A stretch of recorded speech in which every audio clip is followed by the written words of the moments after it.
Gentlemen, start your engines.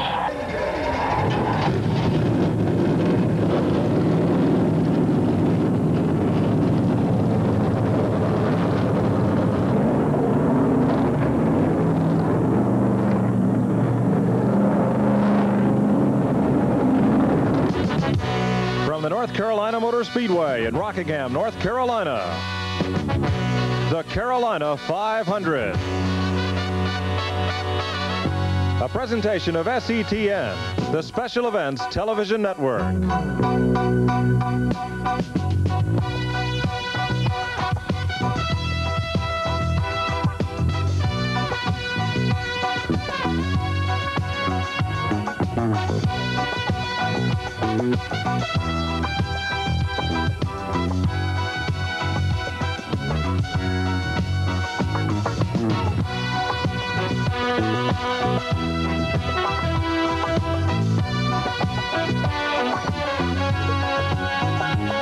The Carolina 500 is brought to you by Exxon. For smooth performance, try Exxon Extra, our highest octane unleaded premium gasoline. From Exxon, quality you can count on. And by the U.S. Army, a place to be all you can be.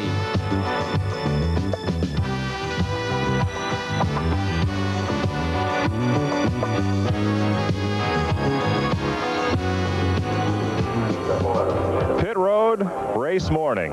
To the strains of country music, 40 of the nation's finest Grand National stock cars sit poised, waiting to do battle with one of the nation's toughest racetracks. Hello, everyone. I'm Mike Joy, welcoming you to the first of SETN's NASCAR stock car racing coverage for 1985. And Benny Parsons, the North Carolina Motor Speedway at Rockingham, if there's any track that has a reputation as a car breaker, this is it. It definitely is, Mike. I've raced here many, many years, and I have more crashes here to think about than I want to, because I've crashed here the first turn, third turn, backstretch. The only place I haven't crashed is the front straightaway. Well, the year you won the Grand National Championship, you did it on the wrecker right here. Exactly right. Crash coming off the second corner. The crew spent 1 hour and 15 minutes putting the car back together, but they did it. The Fords dominated Daytona. The second race of the season on the short track, the Chevrolets won at Richmond. Here, it could be a toss-up. Let's go down to pit road and join Dick Berggren. Here's the man in the catbird seat, Terry Labonte, on the pole. Terry, they changed an engine in this car this morning. Are you concerned? Well, not really. You know, we didn't really change it. It had an oil leak, and they had to pull it out and put a new oil pan on the engine. So it's the same engine. You know, you're always a little concerned if they got all the lines tightened up and all that stuff. But these guys usually do that, so I'm not really concerned. What kind of a race can we anticipate today? Well, I think it's going to be a real good race. You know, there's 3 or 4 of us that are running about the same speed, so you know, I don't think anybody has an advantage over anybody else. Terry Labonte, the man on the pole. Mike, Benny? Later on in the telecast, we'll also be joined by Charlie Harville in the SETN studio with his comments. Benny, Ford or Chevrolet? Who's got the horsepower and who's got the handling here? Well, I think that the Chevrolets probably have the acceleration off the turns. The Fords probably have more horsepower. It's anybody's race as far as a brand is concerned. Pontiac, Oldsmobile, Ford, or Chevrolet. The thing that I'm looking for today is the tire rule. A couple of weeks ago, NASCAR put in a new tire rule that says on a caution flag, the crews can only change 2 tires. This is the first racetrack with any speed that we've been to. It's interesting to see what the crews are going to be doing today. It will change race strategy, and over the course of a season, the new rule could save a car owner as much as $50,000. We'll be right back with the starting lineup for the Carolina 500. As the field rolls down pit road, let's look at the starting lineup for today's Carolina 500. On the pole at 145 miles an hour, the defending Grand National champion, Terry Labonte in a Chevrolet. Alongside, Darrell Waltrip in a Chevrolet at 144.7 miles per hour. The second row finds the Ford driver, Ricky Rudd, alongside Neil Bonnet's Chevrolet. Neil Bonnet from Hueytown, Alabama.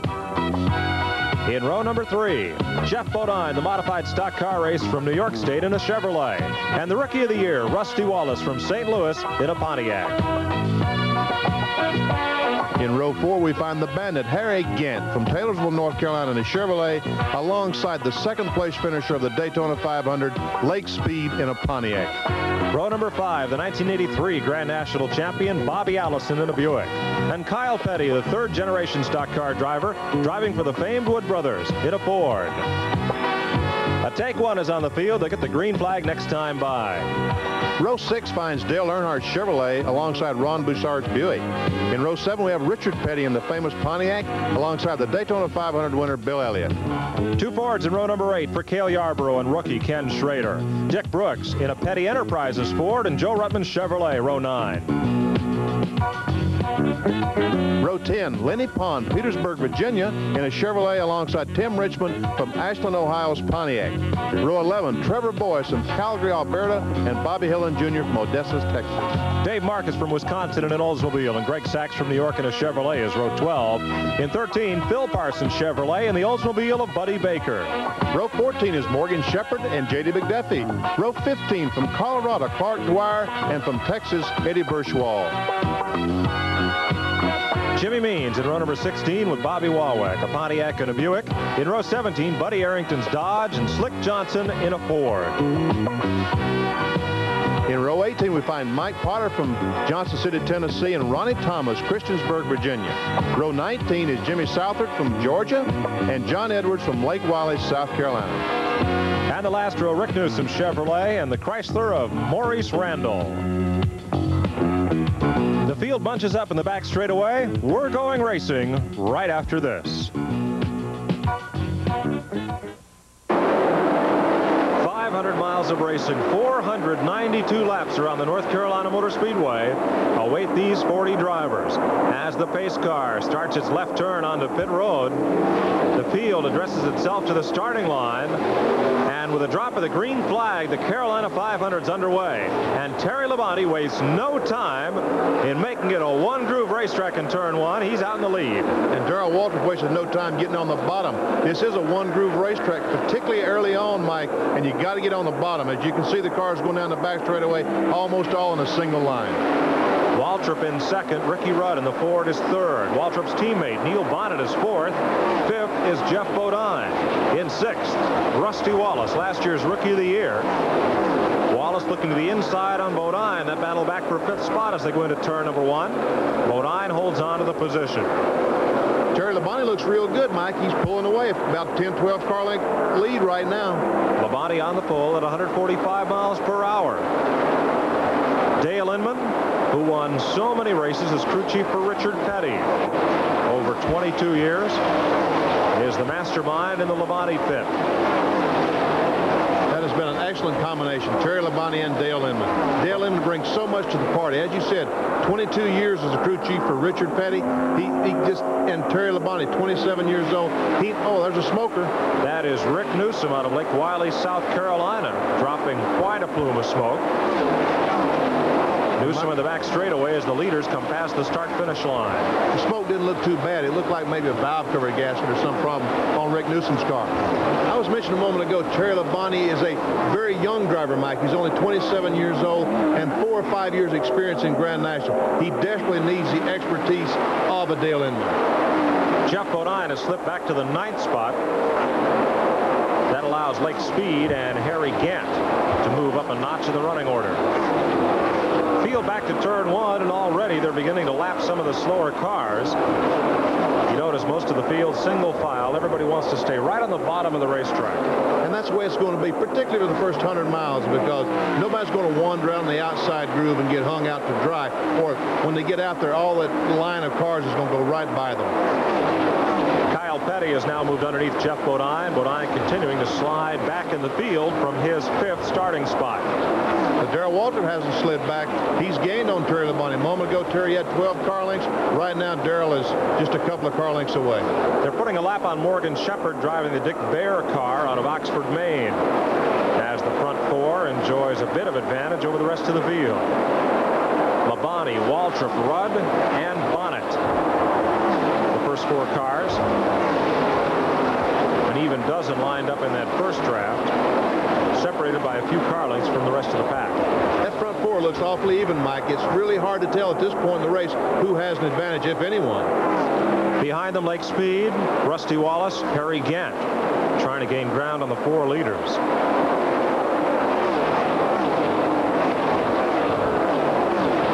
There's a stopwatch, Mike. That's how the crews keep up with their drivers. That driver just ran a 25.75 seconds. Now they'll time their car and tell the driver how fast he ran. Now someone else on the crew will time usually the leader and compare their time with the leader's time and tell how they're doing in the race. That's about 142 miles per hour. The Chevrolets of Labonte and Waltrip have a little bit of breathing room, and here goes Neil Bonnet on the inside of Ricky Rudd. Nope, not that time. The Fords have been running awfully well this year, Mike. Probably the best they have in the last few years. Bonnet comes off that corner just a little bit lower. It's the race for third spot. Rudd holds him off down the straightaway.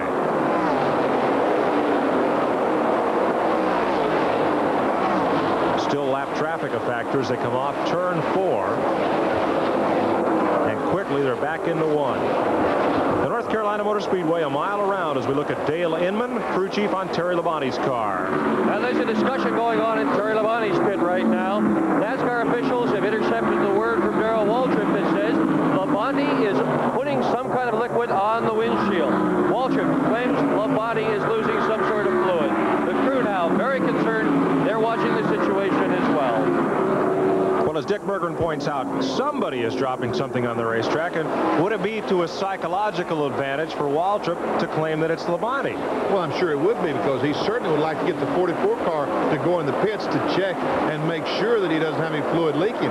But usually there's a smoke with fluid, and I don't see Terry Labonte's car smoking at all. We'll take a look at some of the back markers as they go by.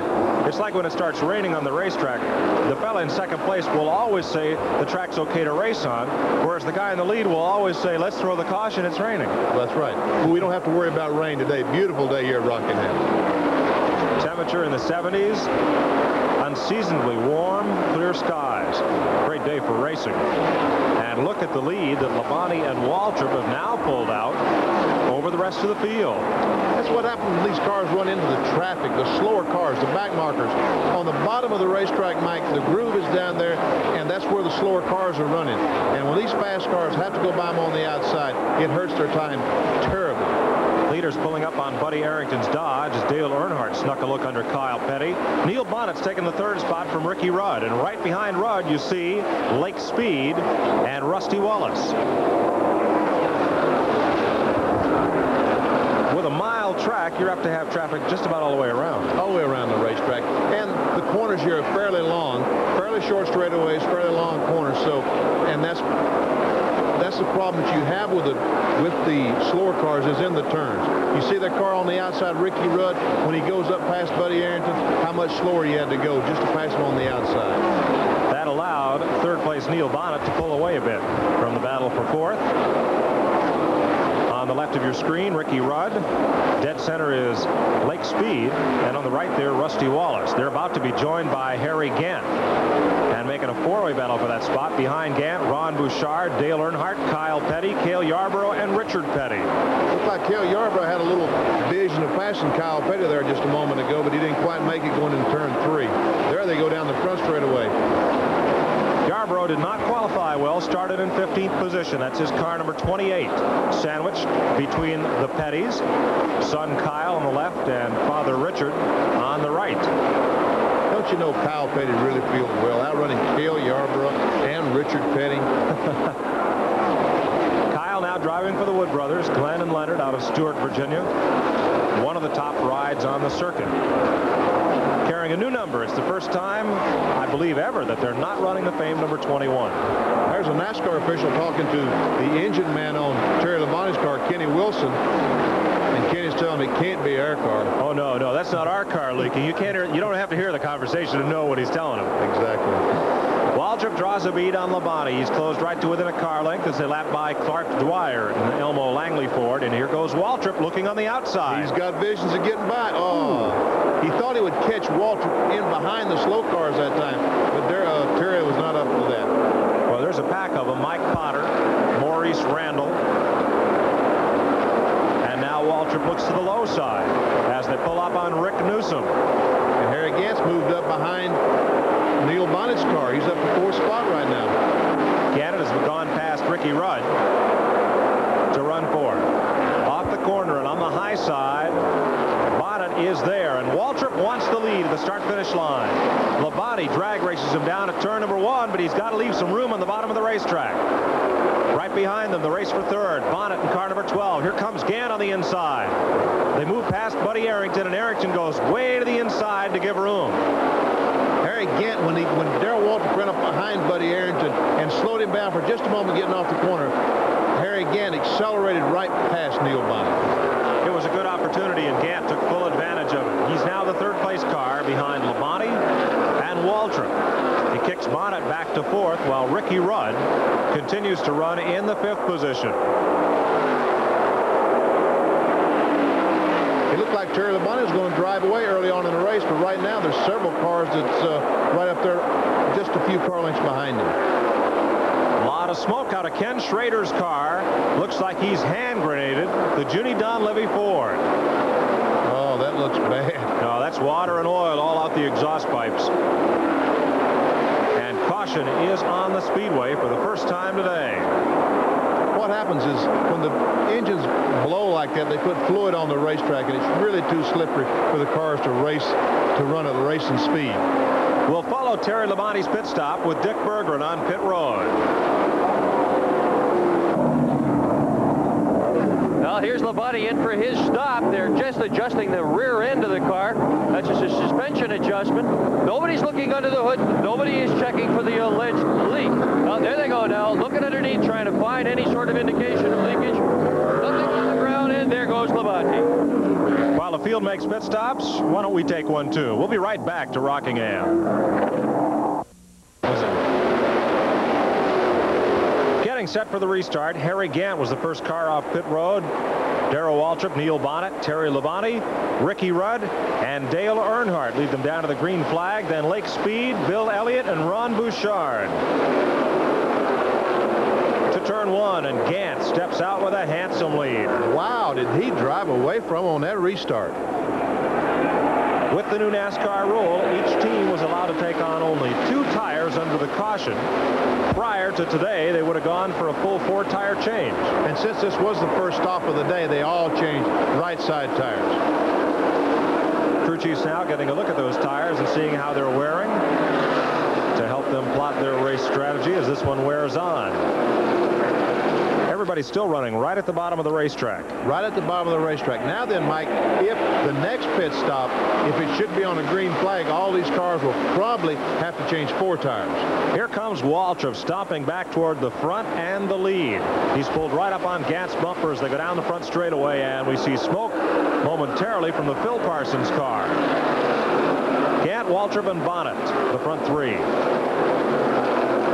Labonte now 4th, Rudd is 5th, 6th is Earnhardt, then a lapped car, Dick Brooks. Wow, somebody in the back's all the way down on the inside. Speaking of on the inside, Waltrip had a look under Harry Gant. A few laps ago, Harry Gant had about a 15-car length advantage. Right now, it's down to nothing. It evaporated in a hurry. Bonnet hounding his teammate for 2nd spot. Bonnet in 12, Waltrip 11. Gant's on the left side of your screen. He's the race leader. Everybody's trying to pass everybody. Nobody wants to run 2nd or 3rd. And nobody wants to test that outside groove. I don't know that anybody's going to run very well outside all day long, Mike. Oh, that car is really smoking bad. That's Phil Parsons, and NASCAR is black flagging it. The black flag means that the cars have to go in the pits and correct the problem, whatever happens to be wrong with the race cars. Lead pack, front 4, a lot of gap to the next group of cars. And Phil's car is smoking mostly in the corner. Looks pretty clean down the straightaway. Well, that's normally a sign the tire's rubbing something. Back to turn 1. Waltrip gets a little high out of the groove. I think maybe he's testing that outside lane. No, I think he just got in the corner just a little bit too firm and had to slide up the racetrack to catch the car. Neil Bonnet had visions of going by, but they all recovered very fast. Here's Waltrip again, not quite on the bottom of the racetrack. Labonte pulling up to join the front 3, and Bonnet will go for 2nd spot. He's got it. No way Waltrip's going to keep him back. difficult to stay with anybody who takes that inside lane away from you. Oh, you gotta, that's when they get on the inside, you just gotta give them the position, fall in behind them, and hope you get them in the same position just a few laps later. Now, what could it be about Waltrip's car that's causing it to slip up the racetrack like that? Well, here comes Labonte underneath him. He's really fading right now. I think probably the combination, the chassis just is going away. The car is probably loose. In other words, it's trying to spin out. So when he goes in the turn, Mike, he has to let the car. Oh, that's close. Oh, tense moment. Jim Southard, the lapped car, took Harry Gant way up high, and Bonnet became the opportunist and snuck underneath Gant for the lead. I was mentioning just a moment ago that Darrell Waltrip, when he goes in the turn, the car is probably trying to spin out. And as he goes up the racetrack, he has to move the car up to catch the car, let the bank work for him to keep the car from spinning out. Bill Parsons is now in the pit area. He's changing a rocker cover. They were having some problems smoking a little bit earlier. This is anything but a routine stop. It certainly puts him out of the action. But he should be able to get the car ready to go, get back out there. Neil Bonnet in car number 12, the leader. Harry Gantz in second. Third is Terry Labonte. In fourth, Darrell Waltrip. And fifth, Dale Earnhardt, all in Chevrolets. Sixth, the Ford of Bill Elliott, followed by Ricky Rudd's Ford. A Chevrolet for Joe Ruttman in eighth. Cale Yarborough ninth, and Richard Petty 10th. 11th is Tim Richmond. 12th, Rusty Wallace. 13th is Kyle Petty. In 14th, Bobby Allison. 15th is Lake Speed. 16th is Buddy Baker. And 17th, the last car in the lead lap, is Jeff Bodine.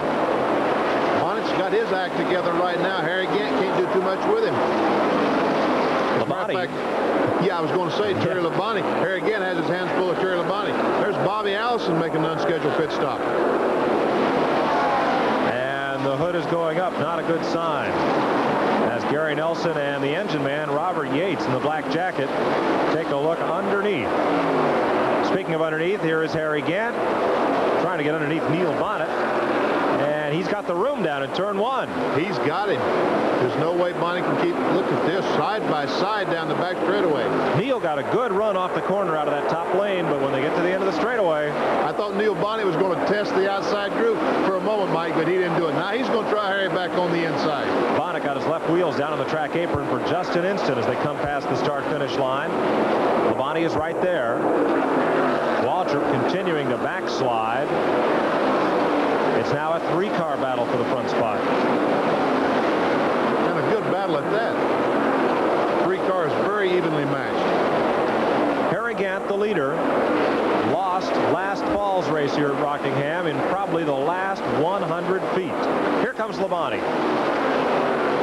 Terry Labonte, right side of your screen, looking for second spot, and Bonnet will try to pinch him off at the corner, but slides up the racetrack. I think Terry Labonte is going to get him down the back straightaway.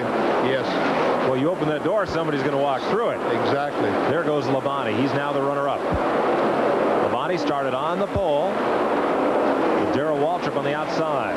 Look at Bill Elliott in that Ford. He has gained on the leaders, and that's the fellow that beat Harry Gant by just a few inches last fall.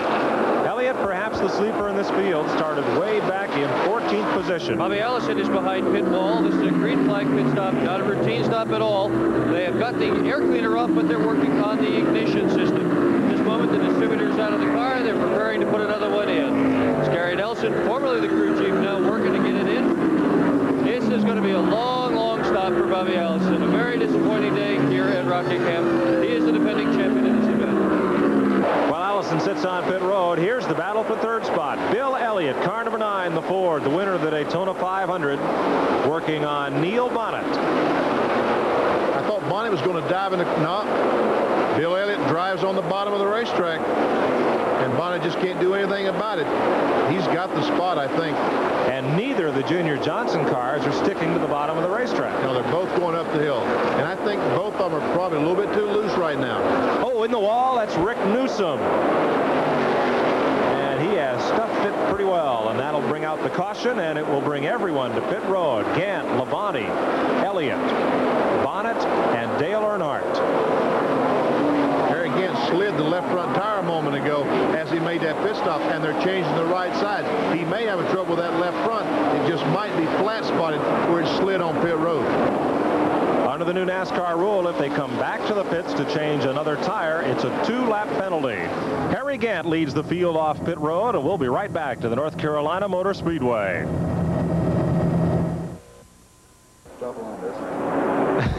Hey, the unknown raceman is back. Well, that's certainly not any of my relationship. Yeah, get the bag. Yep, there he is. You know, you would think he'd want to be on camera. He is. Oh, well, that's right, he is. That's right. As the pace car comes to pit road, Harry Gant has the lead. Terry Labonte's in second. Bill Elliott's third. Dale Earnhardt is fourth. Neil Bonnet has the fifth spot as they come down for the restart. Bobby Allison lost several laps a moment ago changing that distributor. He's trying to get one of them back right now. Allison is 14 laps behind after that distributor change. Running right ahead of the leader, Harry Gant. Now, if the caution flag should come out on the field, slow down, Mike, the car in front of the leader, Bobby Allison, can go around and make up that whole lap. Also a lap down, Ron Bouchard moving up in the pack. He is fifth in line, just ducking underneath Neil Bonnet. And they go back to single file running in a hurry. In a hurry. Ooh, a little bit out of shape there is Harry Gant, and he gets real squirrely. Labonte might have just tagged him. He's going right. He looks like he has a flat tire or something, Mike. Harry Gant is backing up. There's Joe Ruttman, car number 4, moving past him, and Kyle Petty coming up. Now Gant's coming back to speed. Nope. Kyle Petty's going to pass him by. He stayed on the racetrack. I kind of expect him to go down pit road, but he did stay on the racetrack. Challenge for the lead. Dale Earnhardt moves up on the outside of Terry Labonte. On the outside. He passed him on the outside, Mike. We haven't seen that all day. And Earnhardt makes it work as he goes into turn number 3. And here's the race for third. Bill Elliott in the Ford trying to hold off the Chevrolets of Neil Bonnet and Joe Ruttman. They're back in 1.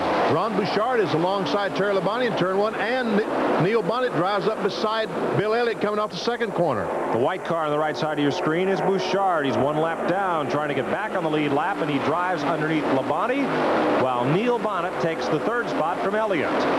The yellow and blue car, number 3, Dale Earnhardt. The winner at Richmond 1 week ago is the leader. There's Bouchard, 47. He's 1 lap down. Then Labonte, the second place car, 44. And third place, Neil Bonnet, car number 12. Right now, Bouchard may be the fastest car on the racetrack. He just might be, but he has some fresh tires because he made an unscheduled pit stop, and he has better tires than his competitors right now. Bouchard closes up on the leaders as Earnhardt tries to lap Allison. Car spinning off turn 4. That's Rusty Wallace. Wallace spun all the way the length of the front stretch without hitting anything. He'll get back up to speed, but he's put a lot of dirt back up on the racetrack from the grassy tri-oval area. And the caution flag is waving. That will bring everybody to pit road, and here comes the swarm, led by Earnhardt, Labonte, and Bonnet. Right or left side tires, Benny? Well, I think there's probably going to be a mixture. I think Dale Earnhardt's changing the right sides. Neil Bonnet likewise. Now back in the field, the Rusty Wallace car is changing left side. Boy, tight quarters on pit road, even with that long lens shot from down in turn 1. Earnhardt jumps out, followed by Bonnet, Labonte, Ricky Rudd, Joe Ruttman, Bill Elliott, Kyle Petty, then Tim Richmond and Cale Yarborough. And while they sweep up, let's go to the studio and join senior correspondent Charlie Harville. I'm just remembering the first race at North Carolina Motor Speedway. I was there almost 20 years ago. The 31st of October, 1965, a beautiful, clear, crisp day, thousands of fans on hand, and all the great names of NASCAR were there. Richard Petty started on the pole, just over 116 miles an hour. The track was not banked then as severely as it is now, and speeds were a little bit slower 20 years ago anyway. Junior Johnson led the early stages of the race. Petty and David Pearson wrecked during the event. Petty's car was knocked out of the race. He took over the car driven by Jim Paschal, who was driving another Petty race car. Paschal had gotten a lap down. Richard made up that lap and got a lap on the field. Then experienced ignition trouble, spent about 5 minutes in the pits, and was out of contention. Curtis Turner had been suspended by NASCAR for 4 years. He had returned and been reinstated by NASCAR just a few weeks before. Had raced at Martinsville and elsewhere and was in the field for this race. He and Cale Yarborough battled for the lead during the latter stages of the event. Cale had to go to the pits on the 26th lap. Curtis Turner took over and won. It was the 17th win of his great career, his final Grand National win as it so occurred. Yes, I remember well that first race at North Carolina Motor Speedway. It established a precedent which is carried down through these 20 years. Always an exciting race at the mile track here in Rockingham. The drivers today are competing for the Winston Cup Championship. I'd like to tell you a little bit about the way the Winston Cup Championship is decided. It is decided on a points basis. The driver who wins the race gets 175 points. There's a drop of 5 points per position through the next 6 positions, then a drop of 4 points per position through the next 5 positions. After that, a drop of 3 points per position on down through the end of the lineup for the race. The driver who wins the race gets 175 points plus a 5-point bonus for leading a lap. Any driver who leads a lap gets a 5-point bonus. The driver who leads the most laps gets a 5-point bonus. So a driver could conceivably get 185 points for winning the race, leading a lap, and he would lead because he'd lead the last lap, and leading the most laps. The defending champion is Terry Labonte, but the man who is in front right now in the Winston Cup Championships is Darrell Waltrip with 340 points after the first 2 races of the season. Jeff Bodine is in second place, just 24 points behind. He's followed by Lake Speed, Bill Elliott, and Bobby Hillen. Bobby Hillen hasn't yet reached his 21st birthday. Ken Schrader, who's new to the Winston Cup circuit, is in the 6th position. Then come Harry Gant, Dale Earnhardt, and defending champion Terry Labonte with Ricky Rudd are tied for the 10th place in the point standings right now. If you have any questions about NASCAR racing or comments or suggestions about our coverage, please write us, SETN Mailbag, Box 9517, Greensboro, North Carolina, 27408. We'll be back in the SETN studios later. Right now, back to the race and Mike and Benny. Thank you, Charlie. Harry Gant at 33 is the leader. Now, right on his bumper, Cale Yarborough is 2 laps down, having made a pit stop under the green flag. He had to change an equalized tire a moment ago, Mike, and they didn't know which one it was, so they changed all 4 tires and eventually lost 2 laps. Costly stop for Cale, but he's back up to race speed, and he's hounding the leader, trying to get one of those laps back. Second is Neil Bonnet. Third is Terry Labonte. Fourth, the Rudd has a problem, Mike. Ricky Rudd has a problem. He's blown. He gets in the oil, water, whatever. Ron Bouchard heads for the wall, smacks it. There goes Rudd into the fence and spins down to the racetrack. The rest of the field gets by without incident. There's Bouchard limping around. And here, Rudd, we see the motor going right now. We see the smoke out of the exhaust pipe. That's water and oil coming out the exhaust pipe. Now the car gets in the water and oil, and there's nothing Ricky can do. He's just a victim. And that's Bouchard, as you mentioned, right at the bottom of the screen. Ricky goes up, just barely kisses the wall with the left rear, goes around, hits it with the left front. Bouchard has hit the fence. Bill Elliott just gets by. Rudd comes down. And here come Joe Rudman and Lake Speed. Looks like Bouchard, the innocent victim, got the worst of it. Dick Bergen is with Ricky Rudd. It looked like you almost kept it off the wall. Well, I got close, but not quite. Like I say, a lot of oil and water hit the racetrack, and wasn't a whole lot I could do with it. What kind of shape is the track in at this point, Ricky? The racetrack's in real good shape. The track is staying consistent. It's a little bit slippery up in the higher groove, but better than I've seen it in quite some time here. Ricky Rudd, a disappointed young man to be out of this event here at Rockingham. It looks like the caution is going to be quite long. While they're cleaning up the racetrack, let's take a break. Racing's just as good back in the pack as it is up front. Here's the battle for 10th spot. Richard Petty trying to get underneath Tim Richmond. And for the first time, we're seeing action side by side through the turns, Mike. They went through the corner absolutely side by side, and they're going to go in turn 1. It looks like side by side.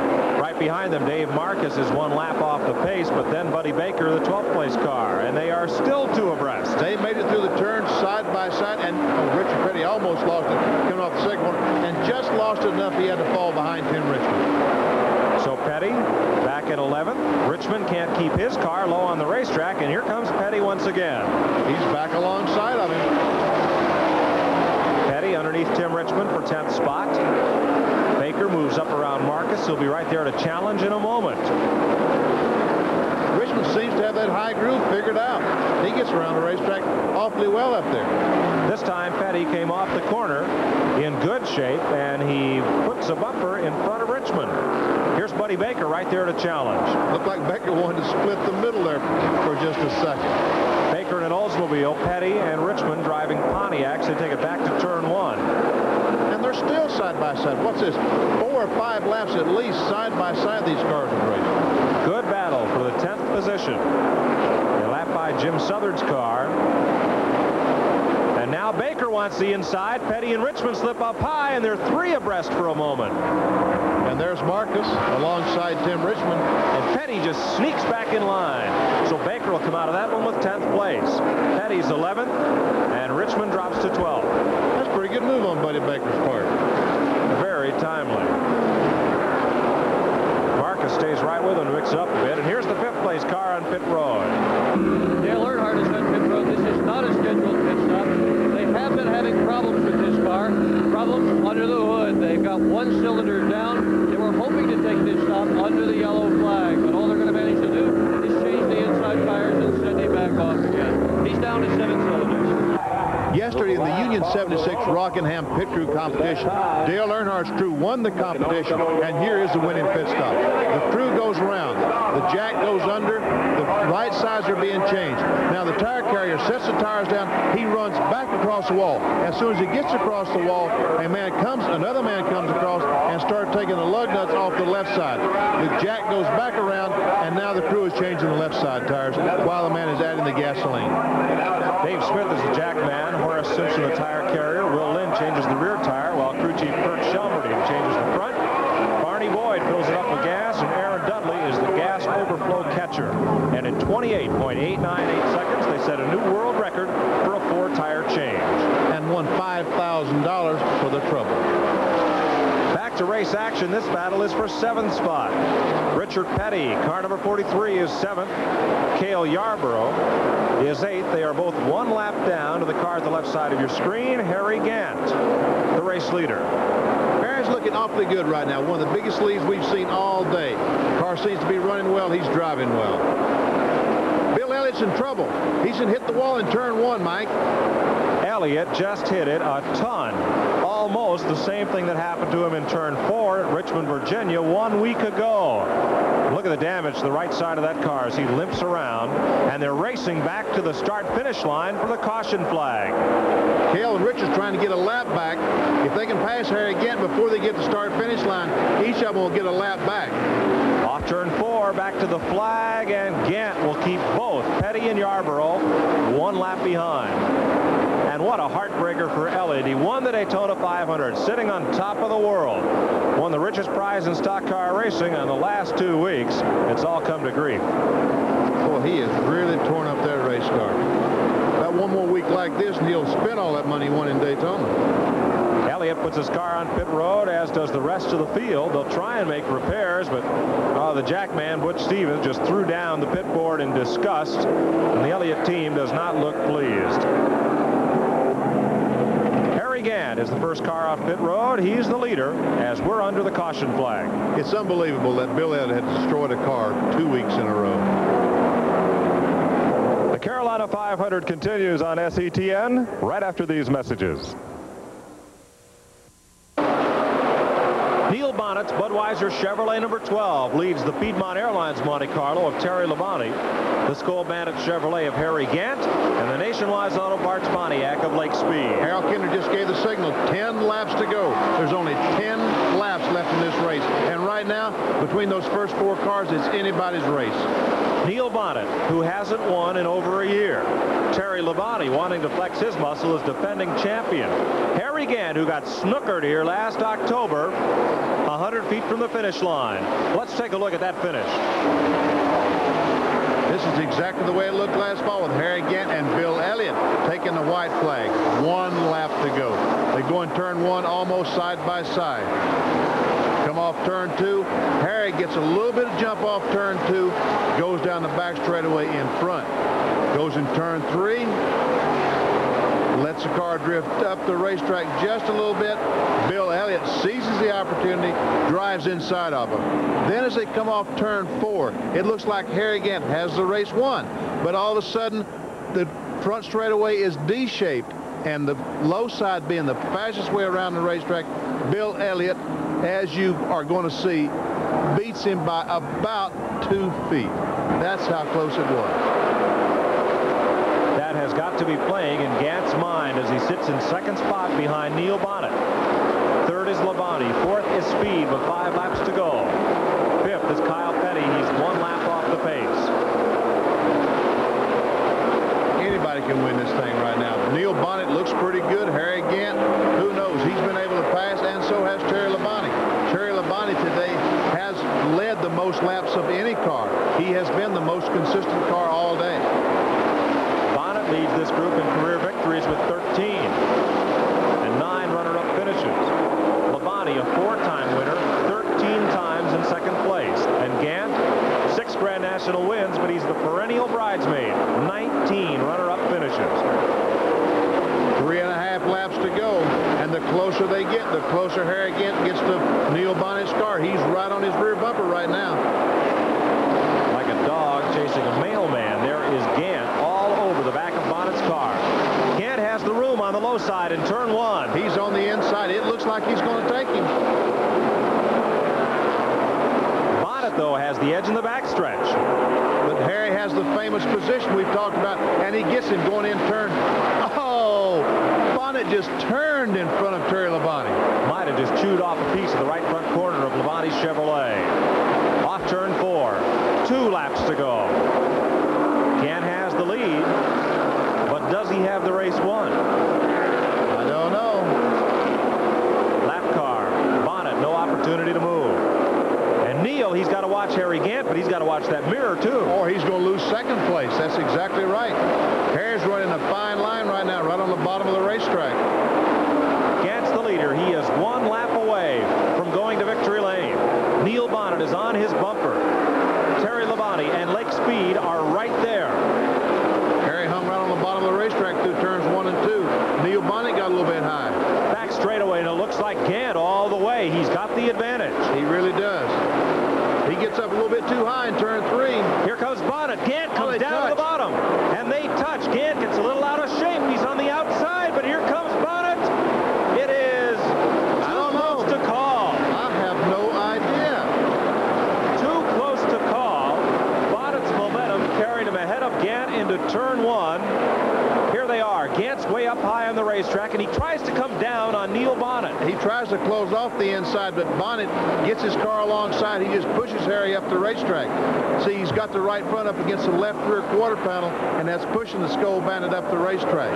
Gant's car gets a little bit out of shape there. Here comes the Budweiser Chevrolet of Bonnet. Labonte's right behind them. He's got nowhere to go, and Lake Speed's not a factor. Now, that's the restart stripe. That's not the finish line. Bonnet pulls up closer, ever closer. Gant trying to hold that momentum. Here comes the finish line. Oh, and give it to Neil Bonnet. Neil Bonnet breaks a 1-year winless drought and scores the 14th victory of his Grand National career. Ned Jarrett is in victory lane for Motor Racing Network Radio. Let's listen in. Congratulations. What a run. Ned, I tell you what, you know, these boys, the Budweiser Junior Johnson team, they've done a heck of a job. And, you know, we had some bad luck when the season started. I knew that if this thing just ran 500 miles, it'd win a race. It's just too strong not to. Well, you had your hands full there at the end. Gant got by you. What were your thoughts then? Well, when Harry went by me, he slipped a little bit going in 1 and 2. And I said, if he'll just slip in 3, let me get my foot in the door. Sure enough, he slid up enough for me to get up under him, and, you know, just all I could do to get by him. Harry's a heck of a racer. Labonte was putting on a good show. Ned, it's been so long since I won one of these things. I tell you, it's a great, great feeling. Well, it certainly has to be. Neil, did you feel when you came across the start-finish line that you had it? Yeah, I could tell just about 50 foot before the start-finish line was even. Then I saw my car just roll ahead maybe a 1.5 feet, and that's all we need. I'll take it. Benny Parsons, I'm afraid it's a finish that Harry Gant will probably remember a lot longer than Neil Bonnet. Well, I tell you, as I said a moment ago, you remember the bad things that happened to you much better than you remember the good things. Here, Harry tries to close the door. He tries to get Bonnet back down on the apron, but he just couldn't quite make it. Neil had started alongside of him. He got the right front fender up against that left rear quarter panel, and he was home free. Well, Bonnet has the short way to go to get to the checkered flag. He's on the bottom of the racetrack. That front straightaway fans out in kind of a D shape, and it's definitely a shorter run for Bonnet. Gant's car, having gotten a little bit out of shape, maybe lost a little bit too much of its momentum, and there in that last 50 feet, Bonnet wins it. SETN congratulates Neil Bonnet on his Carolina 500 victory. For Dick Berggren on pit road, senior correspondent Charlie Harville, and Grand National champion Benny Parsons, this is Mike Joy. Stay tuned to SETN for great NASCAR stock car action all season long. The Carolina 500 has been brought to you by Goodyear. Say hello to Goodyear's Vector, the design in radial tires. And by Monroe Shock Absorbers, makers of the Gasmatic, the most advanced shock Monroe has ever made. It's gas charged.